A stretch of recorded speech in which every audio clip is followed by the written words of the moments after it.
Assalamualaikum. I am Muhammad Dilawar and welcome to my YouTube channel ins.physics. I hope that by the grace of Allah Almighty, everyone will be fine. Today we are going to start our next topic of electrostatics, topic number 12.12, whose title is Charge on an Electron by Millikan's Method. इस topic में हम study करेंगे कि किस तरह से मिलीकेन्स ने अपने एक्सपेरिमेंट में एक इलेक्ट्रॉन पर मौजूद चार्ज को मेजर किया था। सो आइए स्टार्ट करते हैं। बहुत टाइम पहले 1897 में एक British physicist Joseph John Thomson, जिनको हमारी बुक्स में जे थॉमसन के नाम से शो करवाया जाता है, जिन्होंने इलेक्ट्रॉन की डिस्कवरी भी की थी, उन्होंने कैथोड रे ट्यूब को यूज़ करते हुए इलेक्ट्रॉन की E/m रेशो को कैलकुलेट किया था। What is E/m ratio? E is representing the charge on an electron and m is representing the mass of that electron. 1897 में जब इलेक्ट्रॉन को डिस्कवर किया गया तो उस टाइम ये चीज़ मालूम नहीं थी कि उस इलेक्ट्रॉन के ऊपर जो चार्ज है वो कितने कूलम है। उस टाइम सिर्फ उस चार्ज की, यानी कि उस इलेक्ट्रॉन की E/m रेशो का जो फाइनल आंसर है वो कैलकुलेट किया गया था।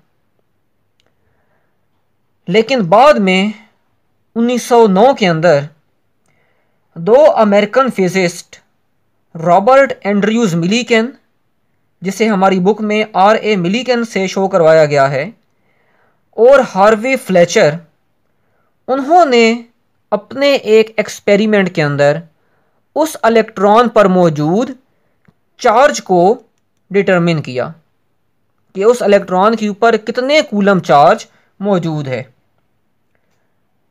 और जो वैल्यू उन्होंने डिटरमिन की थी दैट वाज -1.59 इंटू 10⁻⁻⁻19 कूलम, जो कि आज की एक्सेप्टेड वैल्यू के बहुत ज़्यादा क्लोज है।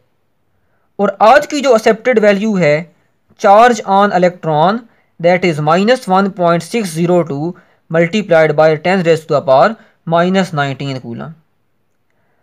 अगर आप इनकी मेजर्ड की गई, इनकी डिटरमिन की गई वैल्यू और आज की एक्सेप्टेड वैल्यू में एरर देखेंगे तो वो सिर्फ और सिर्फ आपको 0.6% एरर नज़र आएगा।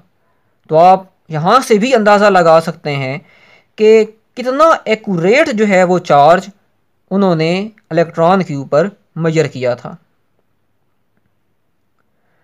अब हम आते हैं उस एक्सपेरिमेंट की तरफ। एक्सपेरिमेंट को स्टार्ट करने से पहले जो ऑपरेटर्स उन्होंने यूज़ किया था, या जो उनके ऑपरेटर्स की कंस्ट्रक्शन थी, आइए हम उसको स्टार्ट करते हैं। सबसे पहले तो यहाँ पर एक मेटेलिक चैम्बर है। इस मेटेलिक चैम्बर के अंदर दो प्लेट्स हैं। एक्चुअली यहाँ पर हम अपने मेटेलिक चैम्बर का क्रॉस सेक्शनल व्यू दिखा रहे हैं। अपर प्लेट के बिल्कुल सेंटर में एक होल है, लोअर प्लेट के सेंटर में किसी तरह का होल एग्जिस्ट नहीं कर रहा। दोनों प्लेट्स के दरमियान जो डिस्टेंस है वो d है। अपर प्लेट को हमने कनेक्ट किया एक डीसी बैटरी के पॉजिटिव टर्मिनल के साथ, और लोअर बैटरी को हमने ग्राउंड कर दिया। ग्राउंड मीन्स कि उसको बैटरी के नेगेटिव टर्मिनल से कनेक्ट किया हुआ है। और इस डीसी बैटरी के पोटेंशियल की जो रेंज है that is up to 1000 volt. यहाँ पर एक एटोमाइज़र है एटॉमाइज़र क्या करेगा कि इस पोर्शन के अंदर ऑयल को फिल किया गया है, जब हम यहाँ से कंप्रेस करेंगे तो ये ऑयल कन्वर्ट हो जाएगा इनटू अ टिनी लिटिल ड्रॉपलेट्स। जिस तरह से एक परफ्यूम की बॉटल होती है और परफ्यूम जिस तरह से उस लिक्विड को स्मॉल टिनी ड्रॉपलेट्स के अंदर कन्वर्ट करता है, बिल्कुल इसी तरह से ये एटॉमाइज़र भी इस ऑयल को टिनी स्मॉल ड्रॉपलेट्स के अंदर कन्वर्ट कर देगा। देन यहाँ पर एक्स रेज का एक सोर्स मौजूद है। एक्स रेज क्या करेंगी, देखें, क्योंकि एक इलेक्ट्रॉन के ऊपर चार्ज को कैलकुलेट किया जा रहा है और इलेक्ट्रॉन एक नेगेटिव चार्ज पार्टिकल है, इट मीन्स कि यहाँ से जो ऑयल के ड्रॉपलेट्स आ रहे हैं उनको भी किसी तरीके से नेगेटिव चार्ज पार्टिकल्स में कन्वर्ट करना पड़ेगा ताकि उस नेगेटिव चार्ज ऑयल ड्रॉपलेट के ऊपर चार्ज की वैल्यू को डिटरमाइन किया जा सके। So X rays in tiny oil droplets को आयोनाइज कर देंगी और इनमें से कुछ जो टिनी ड्रॉपलेट्स हैं उनके ऊपर नेगेटिव चार्ज आ जाएगा। अब इन टिनी ड्रॉपलेट्स में से कुछ ड्रॉपलेट्स जो हैं वो इस होल में से डाउनवर्ड डायरेक्शन में फॉल करेंगे और उन ड्रॉपलेट्स में से हमने किसी एक ड्रॉपलेट के बिहेवियर को ऑब्जर्व करना है बाय यूजिंग दिस माइक्रोस्कोप। क्योंकि अपर प्लेट को बैटरी के पॉजिटिव टर्मिनल से कनेक्ट किया गया है, लोअर प्लेट को नेगेटिव टर्मिनल से कनेक्ट किया गया है, so electric field lines will start from high potential and will terminate and low potential. और याद रखें कि इन दो प्लेट्स के दरमियान अभी जो इलेक्ट्रिक फील्ड है that is a uniform electric field. So आइए अब हम चलते हैं वर्किंग की तरफ।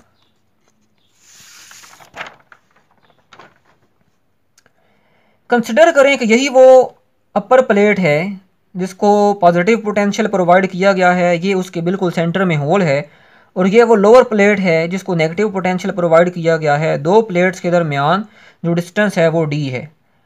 अब एटॉमाइज़र ऊपर से फाइन ड्रॉपलेट्स को भेज रहा है, वो फाइन ड्रॉपलेट्स जब इस होल में से पास करते हुए इस दो प्लेट्स के दरमियान रीजन में आएंगे तो X rays in fine tiny oil droplets को आयोनाइज कर देंगी और उन ऑयल ड्रॉपलेट्स में से कुछ ड्रॉपलेट्स के ऊपर नेगेटिव चार्ज आना स्टार्ट हो जाएगा।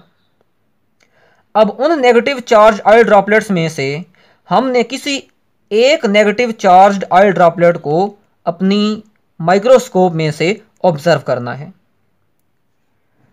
सो केस नंबर 1, अगर तो हम ये ऑब्जर्व कर रहे हैं कि ऑयल का ये ड्रॉपलेट डाउनवर्ड डायरेक्शन में मूव करता जा रहा है, तो इट मीन्स कि एक बात तो कंफर्म है कि अभी इस ऑयल ड्रॉपलेट का जो वेट है वो ज़्यादा है, यानी कि इसके ऊपर एक्ट करने वाली जो फोर्स ऑफ ग्रेविटी है उसका मैग्नीट्यूड ज़्यादा है।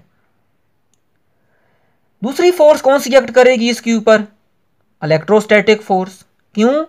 क्योंकि एक यूनिफॉर्म इलेक्ट्रिक फील्ड के अंदर ये नेगेटिव चार्ज ऑयल ड्रॉपलेट मौजूद है, so electrostatic force will act from low potential to high potential upward direction में। सो इसका मतलब हुआ कि अगर तो ऑयल ड्रॉपलेट डाउनवर्ड डायरेक्शन में मूव करता जा रहा है, इसका मतलब है कि फोर्स ऑफ ग्रेविटी का मैग्नीट्यूड अभी ज़्यादा है, इलेक्ट्रोस्टैटिक फोर्स का मैग्नीट्यूड अभी कम है। सो अब क्या करेंगे? केस नंबर 2, अब आप अपनी बैटरी के पोटेंशियल को बढ़ाएं। बैटरी के पोटेंशियल को बढ़ाने से क्या होगा? दो प्लेट्स के दरमियान पोटेंशियल डिफरेंस बढ़ेगा। पोटेंशियल डिफरेंस बढ़ने से इलेक्ट्रिक फील्ड की स्ट्रेंथ बढ़ेगी और इलेक्ट्रिक फील्ड की स्ट्रेंथ बढ़ने से इलेक्ट्रोस्टैटिक फोर्स का मैग्नीट्यूड भी इंक्रीज होगा। सो अगर तो हम पोटेंशियल डिफरेंस बहुत ज़्यादा बढ़ा देते हैं तो क्या होगा? अब हमारा negative charge oil droplet upward direction में मूव करेगा, इट मीन्स कि अब इस पार्टिकल के ऊपर एक्ट होने वाली जो इलेक्ट्रोस्टैटिक फोर्स है उसका मैग्नीट्यूड ज़्यादा है और फोर्स ऑफ ग्रेविटी का मैग्नीट्यूड कम हो चुका है। केस नंबर 3, केस नंबर 3 ही हमारा वो इंपॉर्टेंट पॉइंट है जिसको R.A. मिलीकन ने अडॉप्ट किया था। और वो पॉइंट क्या है?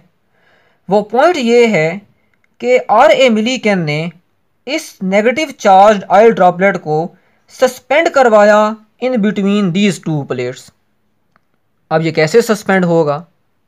जी हाँ, बिल्कुल, जब हमारे पास फोर्स ऑफ ग्रेविटी का मैग्नीट्यूड और इलेक्ट्रोस्टैटिक फोर्स का मैग्नीट्यूड जब ये दोनों इक्वल हो जाएंगे तो नेट फोर्स जो एक्ट कर रही होगी इस पार्टिकल के ऊपर वो ज़ीरो हो जाएगी और ये चार्ज पार्टिकल इसी एक पॉइंट के ऊपर इन दो प्लेट्स के दरमियान सस्पेंड हो जाएगा। ये बिल्कुल ऐसे ही है जैसे टग ऑफ वार होता है, दो टीम्स बिल्कुल इक्वल मैग्नीट्यूड की फोर्सेस अप्लाई कर रही हों बट इन अपोजिट डायरेक्शन, तो वो जो आपके पास रोप होती है वो अपनी जगह से मूव नहीं करेगी। सो ये कंडीशन कैसे ऑब्टेन की? अगेन उसी तरह से बैटरी के पोटेंशियल को चेंज करवाते रहे, माइक्रोस्कोप से इस पार्टिकल का जो बिहेवियर है उसको ऑब्जर्व करते रहे। जब हमने ये देखा कि ये पार्टिकल सस्पेंड हो चुका है तो अब हमने अपने पोटेंशियल को चेंज करवाना बंद कर दिया और उस पोटेंशियल की वैल्यू को नोट कर लिया। Okay, so now force of gravity is equal to electrostatic force in magnitude but opposite in direction. Force of gravity is actually weight of this droplet which is equal to mg and electrostatic force is equal to QE, and since E is a uniform electric field, so by electric potential gradient E equals V upon D, और जब यहाँ से Q को separate किया तो expression बना mgd divided by V, where m is the mass of this oil droplet, G is 9.8 meter per second square, D is the spacing between these two parallel plates and V is the potential difference between two plates. अब इन चार quantities में से सिर्फ एक quantity ऐसी है mass of this droplet जो कि हमें नहीं पता, जो कि अननोन है। बाकी G, D और V ये तीनों वैल्यूज क्या हैं? नाउन है। सो अगर हम इस ऑयल ड्रॉपलेट के मैस को कैलकुलेट कर लें और उस मैस की वैल्यू को इक्वेशन नंबर 1 में सब्स्टिट्यूट कर दें तो उस ऑयल ड्रॉपलेट के ऊपर चार्ज की वैल्यू हमारे पास आ जाएगी। अब मैस को किस तरह से कैलकुलेट करेंगे? तो देखें, डेंसिटी किसकी इक्वल होती है? मैस पर यूनिट वॉल्यूम के, and mass is equal to density multiplied by volume. Density किसकी डेंसिटी? जो ऑयल यूज कर रहे हैं उस ऑयल की डेंसिटी। वॉल्यूम किसका वॉल्यूम?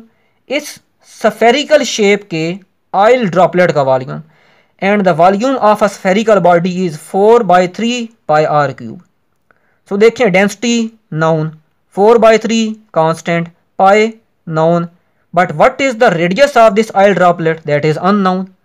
सो अगर हम रेडियस की वैल्यू कैलकुलेट कर लें और उस रेडियस की वैल्यू को क्वेश्चन नंबर 2 में पुट करें तो हमारे पास उस फॉग ड्रॉपलेट के मैस की वैल्यू आ जाएगी।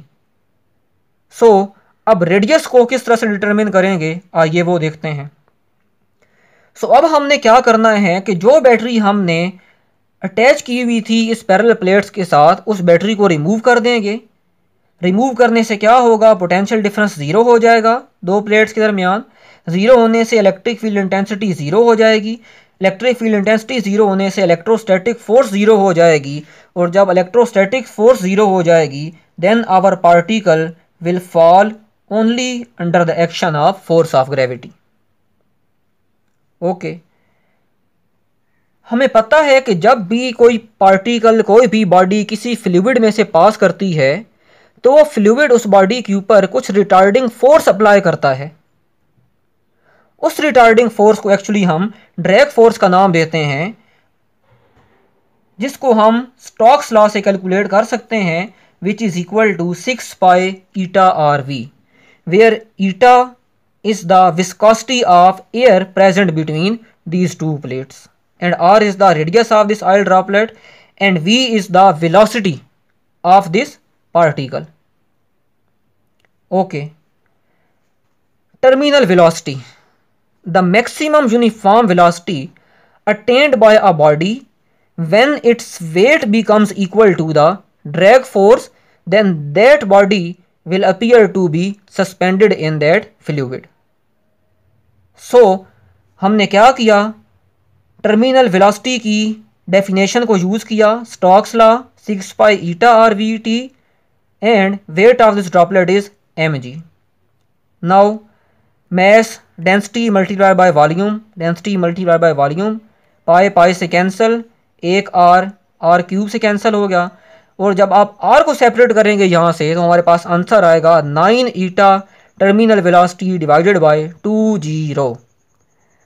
अब अगर आप इस रेडियस के फार्मूले में देखें तो 9 कांस्टेंट है, eta viscosity of air between two plates value known है, 2 कांस्टेंट है, g 9.8 metre per second square है, एंड डेंसिटी ऑफ ऑयल वो भी नाउन है. But what is the value of this terminal velocity? अगर टर्मिनल वेलोसिटी की value पता चल जाए तो हमें ड्रॉपलेट का रेडियस भी पता चल सकता है. और टर्मिनल वेलोसिटी को कैसे कैलकुलेट किया? क्योंकि वेलोसिटी है तो मीटर पर सेकंड में होगी, सो अपर प्लेट से लोअर प्लेट तक के डिस्टेंस को अगर हम डिवाइड कर दें time taken by this oil droplet to fall from upper plate to lower plate, then we will get the result of terminal velocity. So it means कि ये भी कोई मुश्किल चीज़ नहीं है टर्मिनल वेलोसिटी कैलकुलेट करना. सो अब क्योंकि सारी वैल्यूज़ यहाँ पर नाउन हैं, जब सारी वैल्यूज़ उन्होंने रिप्लेस की तो उनके पास उस ऑयल ड्रॉपलेट का रेडियस आया. उस रेडियस की वैल्यू को इक्वेशन नंबर 2 में पुट किया तो उस ऑयल ड्रॉपलेट का मैस आया, और जब उस ऑयल ड्रॉपलेट के मैस को इस इक्वेशन में पुट किया तो उस ऑयल ड्रॉपलेट के ऊपर मौजूद चार्ज की वैल्यू आ गई. अब ये एक्सपेरिमेंट उन्होंने सिर्फ एक ही दफ़ा परफॉर्म नहीं किया, बल्कि बार बार जब इस एक्सपेरिमेंट को रिपीट किया गया तो क्या ऑब्जर्वेशंस आई उनके पास. कभी उनके पास जो चार्ज की वैल्यू आई वो थी 3.2 10 की पावर -19 कूलम. कभी जो चार्ज की वैल्यू आई वो थी 6.4 10 की पावर -19 कूलम. कभी जो चार्ज की वैल्यू आई वो थी 4.8 10 की पावर -19 कूलम. और सबसे जो स्मॉलेस्ट चार्ज की उनके पास वैल्यू आई दैट वाज 1.6 मल्टीप्लाइड बाय 10 की power -19 coulomb. So they confirmed that charges were all smallest integral multiple of a certain base value, और वो जो बेस वैल्यू है वो यही है, that is the minimum value of charge present on an elementary particle. Elementary particle means electron.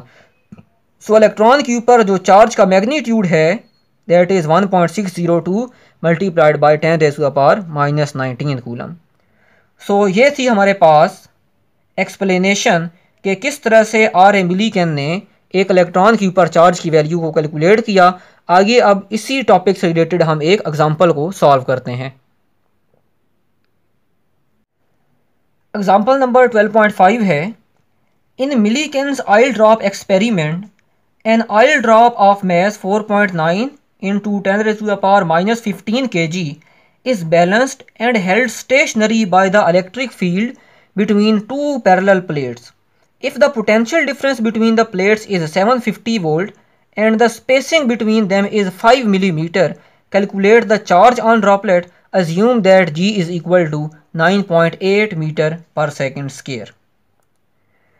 Example कुछ इस तरह से है कि मिलीकन्स ऑयल ड्रॉपलेट एक्सपेरिमेंट के अंदर जो ऑयल ड्रॉपलेट है उसका मैस गिवन है. जब वो ऑयल ड्रॉपलेट सस्पेंड हो गया यानी कि फोर्स ऑफ ग्रेविटी और इलेक्ट्रोस्टैटिक फोर्स वो इक्वल हो गई मैग्नीट्यूड में, उस टाइम हमारी दो प्लेट्स के दरमियान जो पोटेंशियल डिफरेंस था दैट वाज 750 वोल्ट. दो प्लेट्स के दरमियान जो डिस्टेंस है दैट इज़ 5 मिलीमीटर. तो बताएं उस ऑयल ड्रॉपलेट के ऊपर चार्ज की वैल्यू कितनी होगी. सो अभी हमने इक्वेशन को कैलकुलेट किया था और वो क्या थी, Q is equal to mgd/v. So इन सारी वैल्यूज़ को यहाँ पर सब्सटीट्यूट करेंगे. कैलकुलेट करने के बाद जो फाइनल आंसर आएगा that is 3.2 multiplied by 10 rays to the power -19 coulomb. So I hope so कि आपको आज का लेक्चर आसानी से समझ आ गया होगा. अगर हमारी वीडियो पसंद आई हो तो हमारे चैनल को सब्सक्राइब करें, हमारी वीडियोज़ पर लाइक और कमेंट करें और अपने फ्रेंड्स के साथ, स्पेशली उन फ्रेंड्स के साथ या उन रिलेटिव्स के साथ जो अभी सेकंड ईयर में प्रमोट हो रहे हैं, उनके साथ लाजमी शेयर करें ताकि वो इन लेक्चर्स का फ़ायदा उठा सकें। तो मिलते हैं एक इंटरेस्टिंग वीडियो के साथ नेक्स्ट लेक्चर में, जिसमें हम कैपेसिटर को डिफ़ाइन करेंगे और इंशाल्लाह हम बहुत डिटेल में कैपेसिटर्स को देखेंगे। तो तब तक के लिए अल्लाह हाफिज़।